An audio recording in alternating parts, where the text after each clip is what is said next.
will talk about the row over Nehru's letters that were withdrawn by Sonia Gandhi in 2008 from the Prime Minister's Museum and Library. Dr. Rizwan Qadri has brought this issue to light that lay buried for last 1 decade. He recently wrote to leader of opposition Rahul Gandhi to return the private letters to the museum. It includes 51 cartons of Nehru's correspondence with Albert Einstein, Jayaprakash Narayan, Edwina Mountbatten, Padmaja Naidu, Vijay Lakshmi Pandit, Babu Jagjeevan Ram and others. Welcome, Dr. Qadri. Why are these papers of so much importance?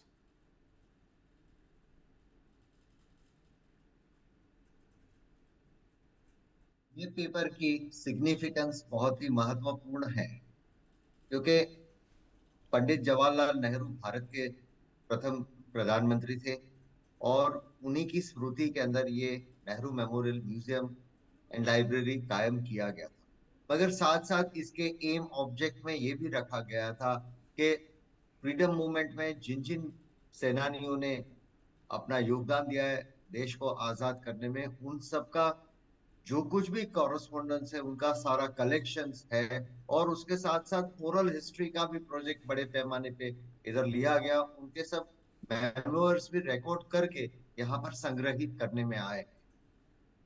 1964 में ये Nehru memorial museum बना और अभी 2 वर्ष पहले सभी प्रधानमंत्रियों का योगदान की सराहना करते हुए आने वाली पीढ़ी उनको याद करे, उसके लिए वहां पर प्रधानमंत्री संग्रहालय का निर्माण किया गया। मगर 2008 से पहले जो भी कलेक्शन था वो नेहरू पेपर्स का पार्ट था। नेहरू पेपर्स यानी कि भारत के प्रधानमंत्री, पहले प्रधानमंत्री, उनका जितना भी कॉरेस्पॉन्डेंस है, जैसे collected works of Mahatma Gandhi में भी क्या है, सभी लोग का कॉरेस्पॉन्डेंस है। लोग ने सामने चल के जो भी गांधी जी का कॉरेस्पॉन्डेंस उनके पास था वो सारा हैंड ओवर किया और इसी प्रकार the collected works of Mahatma Gandhi ji का निर्माण हो पाया है। तो यहाँ पर जो भी नेहरू पेपर्स थे तो वो डोनर फैमिली से उसका परमिशन लिया जाता था, लेना पड़ता था और उनकी तरफ से कुछ पेपर्स दिखाए जाते थे, कुछ पेपर्स नहीं दिखाए जाते। तो हमारा ये डिमांड था कि सभी के लिए सार्वजनिक किया जाए, सभी को एक समान देखने का हक दिया जाए और उसी प्रकार ये संस्था ये हमेशा संशोधकों के लिए खुली कर दी जाए। इस संस्था की पहचान मिस्टर कलेक्शन के लिए अपने संशोधन और संशोधक। Mr. Qadri, there are two parts. There are two parts to this issue. One is, can there be a distinction drawn between private and public? One, and secondly, when we talk about Nehru, what sort of access the researchers would get if these papers are available to them? Yes. Private और public का सवाल इसमें नहीं आता हैगा क्योंकि प्रधानमंत्री का जो भी कॉरेस्पॉन्डेंस है, भारत के पहले प्रधानमंत्री पंडित जवाहरलाल नेहरू के साथ जो भी कॉरेस्पॉन्डेंस वो सारा पब्लिक डोमेन में ही आता है और वो सबके लिए एक्सेसिबल होना चाहिए। सवाल ये आता हैगा कि इस संस्थान के अंदर महादेव देसाई का डायरी भी है। महादेव भाई गांधी जी के सेक्रेटरी थे और गांधी जी को अगर जानना समझना है तो सबसे बड़े में बड़ा सोर्स है वो महादेव देसाई का डायरी। महादेव भाई ने जो भी वो जमाने में देखा वो उन्होंने इसको लिखा है। 2008 मार्च से पहले यहाँ पर ऐसा भेदभाव नहीं था, ये सब नेहरू पेपर्स का ही पार्ट था। यानी इस संस्था की स्थापना हुई तब से लेके, सोसाइटी बनी तब से लेके 2008 तक का पूरा कलेक्शन यहाँ पर रहता था। 2008 में अचानक क्या हो गया? प्राइवेट का डेफिनेशन क्या?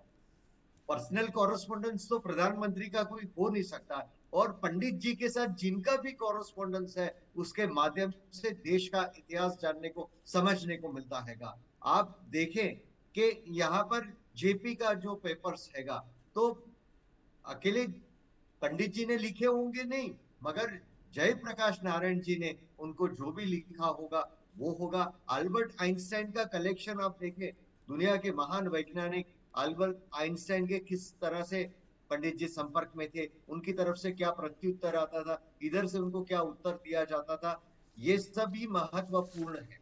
और इसके साथ साथ आप देखें अलग अलग जो कॉरेस्पॉन्डेंस है, मगर सबसे बड़ी बात जो है, जो मेरा डिमांड था, वो एडविना माउंटबेटन के पेपर्स के लिए था। ये कंटिन्यूस हमारा डिमांड था कि हमें देखने दिया जाए, हमें देखने दिया जाए। मगर बाद में पता चला कि वो तो इधर से चले गए।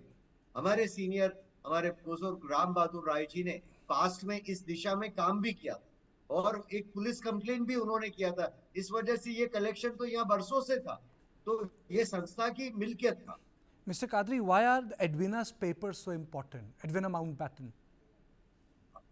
एडविना माउंटबेटन पेपर्स इस वजह से इंपॉर्टेंट है कि इसके बारे में जात जात का लिखा जाता है, जात जात की बात होती है कि पंडित जी उनसे ये शेयर करते थे, वो शेयर करते थे।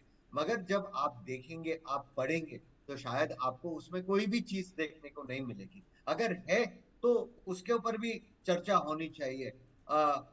हम देखेंगे जैसे सरदार पेपर्स है, 1973 के अहमदाबाद के फ्लड के अंदर ऑलमोस्ट सब डिस्ट्रॉय हो गए थे। मगर उससे पहले नेशनल आर्काइव्स ऑफ इंडिया ने उसका माइक्रो फिल्मिंग किया था। तो आज हमारे लिए एक सोर्स बच गया हैगा, एक बहुत बड़ा सोर्स हमको देखने को मिलता हैगा। मेरे को एक लेटर उसमें ऐसा देखने मिला है सरदार पेपर्स में। माउंटबेटन सरदार को लेटर लिखते हैं कि मैं हिंदुस्तान जब छोड़ के जाऊंगा, तब मेरी एक तमन्ना है कि आपके साथ एक तस्वीर लूं और तस्वीर के ऊपर आप अपने ऑटोग्राफ दें।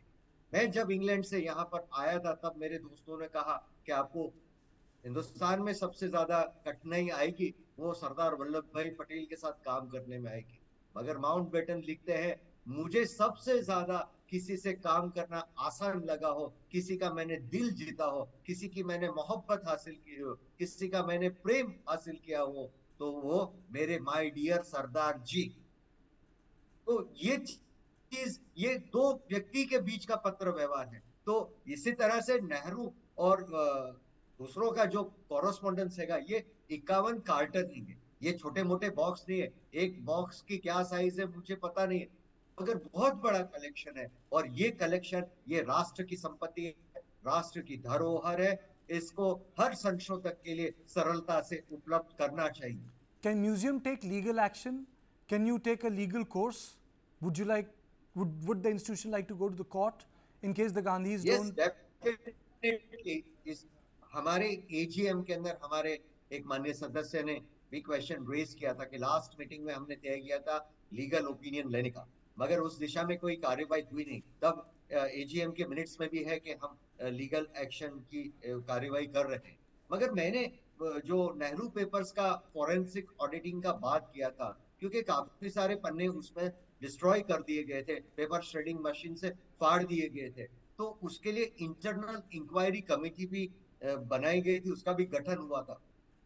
मगर क्या आगे प्रक्रिया हुई वो बताया गया नहीं है। पर मैं चाहता हूं कि उस दिशा में भी काम हो, क्योंकि ये बहुत गंभीर सवाल है।